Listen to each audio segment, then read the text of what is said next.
Hi, I'm Jeff from 1A Auto.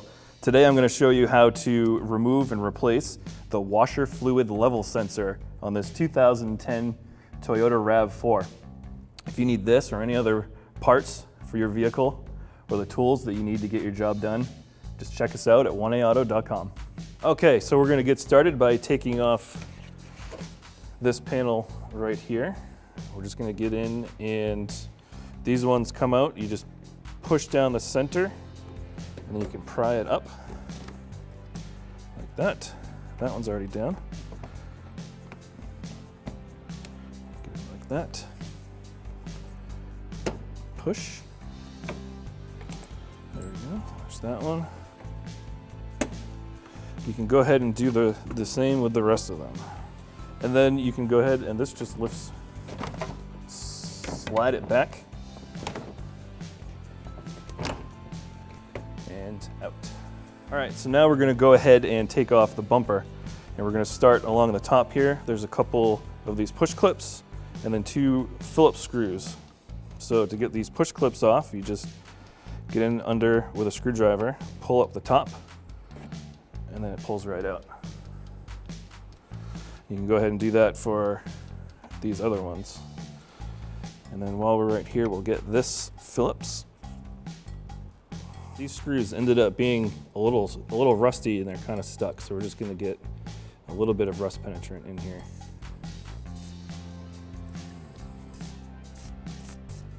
Give that a second to soak in. All right, now that we've given that a minute for the rust to break free, we can just go ahead. All right, we got that one out, and then we can go ahead and get this other one on the other side. And then right here, this is actually one of those pop clips too. So we just need to pry up the top of it, and then it comes out. So right here, we have another clip that attaches this liner to the bumper. All you need to do is turn it a quarter turn, and then it will just pry right out, just like that. Okay, and then after you take this clip out, this just separates away, and you can see hiding behind right here, we have another 10mm screw that secures the bumper to the fender. And you can go ahead and do the same thing on the other side. So now we're going to take a look underneath. We've got a bunch of things that we need to remove to separate the bottom of the bumper. We've got some more of these clips, and then we've got a couple screws that are either 10mm or Phillips. So we've got here, here, here, which we are missing, here, and then here and here. All right, just like the other ones, we're just going to pop out the top. These ones are down on the bottom, so of course they've filled up with all kinds of sand and road junk over the years. So these are not coming out very easily. There we go. And if you wind up breaking any of these plastic pieces, we sell an entire kit of Toyota fasteners on 1aauto.com. So now let's go ahead and we'll get off these 10mm screws. One there. There would be one there, and there, and there. We're gonna skip right to here. And this one right here.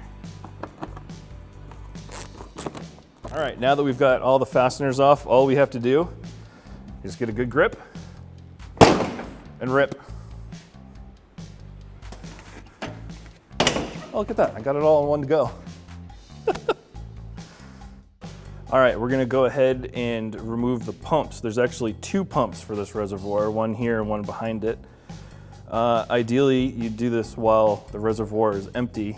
We're gonna have to drain out all of this fluid. So I've got a bucket underneath. I'm gonna pull this pump out. It just pulls straight back, and then we'll let it drain out. If you need to, you can grab a flat blade screwdriver just to give yourself a little extra prying force. Just be careful of the gasket right here. We don't want to break that because then it might end up leaking later on.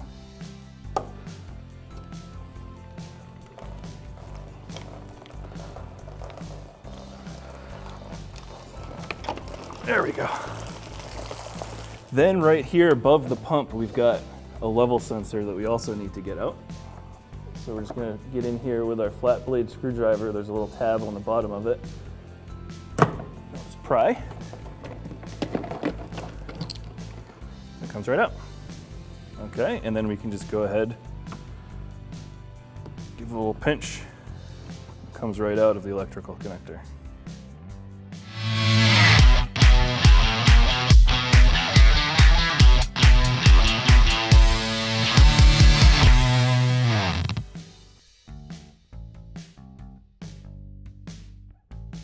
We can go ahead and reconnect the washer fluid level sensor.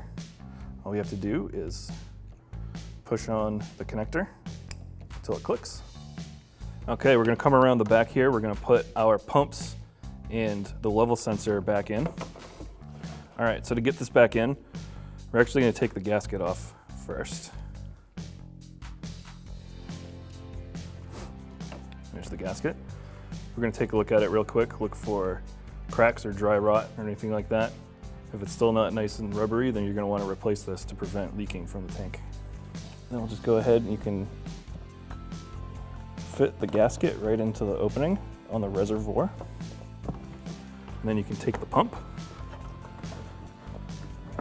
and just give it a nice firm shove right into the gasket. And you can see how there's a plastic rim on the pump. You want the gasket right up against that rim to make sure it's seated all the way.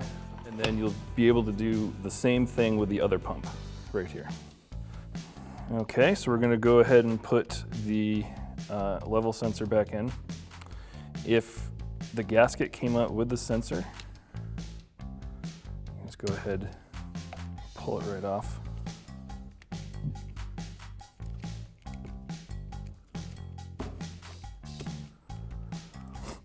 Take a look at it. Make sure there's no cracks or it's getting dry or anything. This is what's keeping the fluid from leaking out. So if this is cracked or damaged or in any way, then you're going to want to replace it.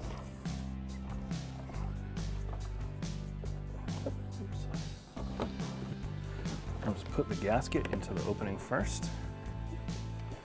Okay, now that we've got the gasket back in the reservoir, we're going to go ahead and just push the sensor right in. You want to make sure that you've got it facing the right direction. Otherwise, when the tank is full, it's going to say it's empty. There's a nice flat piece on the bottom here. You just want that to be straight down.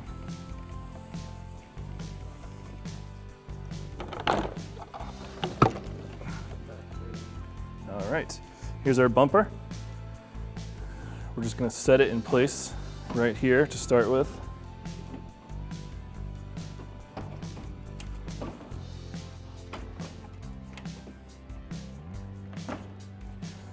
I'm going to take my 2 screws to hold it in place while I work on the rest of the stuff. I'm just going to put them in loosely now. We'll come back and tighten them down at the end. All right, so now that we've got it secured up top, we can go ahead and start putting it back in place over here. We've got some tabs on the back of the bumper here that just kind of rest underneath the headlights. And then we've got these tabs, they're going to lock in right here. So make sure you get these ones right under the headlight, and then these ones will press right in. Then you can go ahead and do the same thing on the other side. Okay, we're going to go ahead and take this 10mm screw that holds the bumper onto the fender. We're just going to get it started here.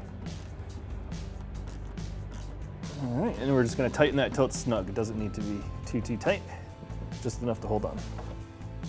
All right, now that we've got that screw taken care of up there, we can take the rest of this panel, slide it in behind the bumper, get this piece tucked into this bracket right here. That piece fits in like that.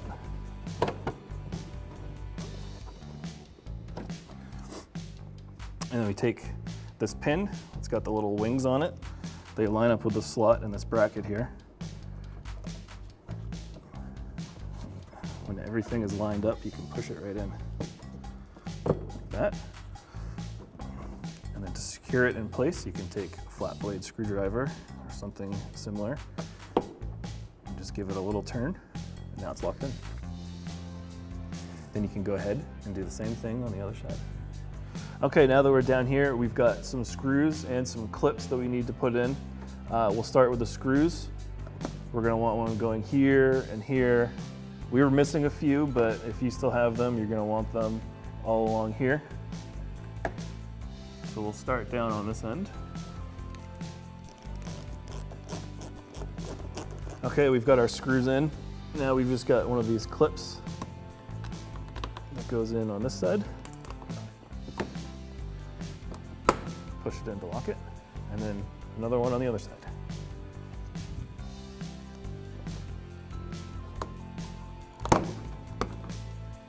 All right, so now that we've got everything on the sides and underneath finished, we can come back up here to finish up the top. We're gonna tighten down these screws, and then we've got 3 more clips to put in right here. So we have our clips that we're gonna put back. This one in the middle has a bumper on the top of it. So we're gonna start with that one. We just slide it right in, push it down to lock it, and then you can do the same thing with the other 2. Now we can go ahead and finish tightening down these screws.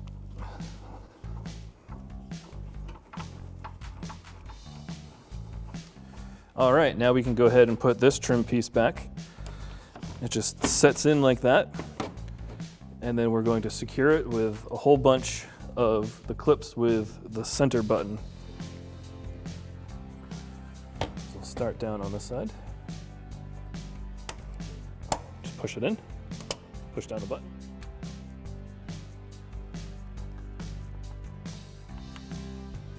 Okay, now we're going to go ahead and refill the washer fluid reservoir. Right here is our cap, washer fluid only. We're going to open it up. Thanks for watching. Visit 1AAuto.com for quality auto parts shipped to your door, the place for DIY auto repair. And if you enjoyed this video, please click the subscribe button.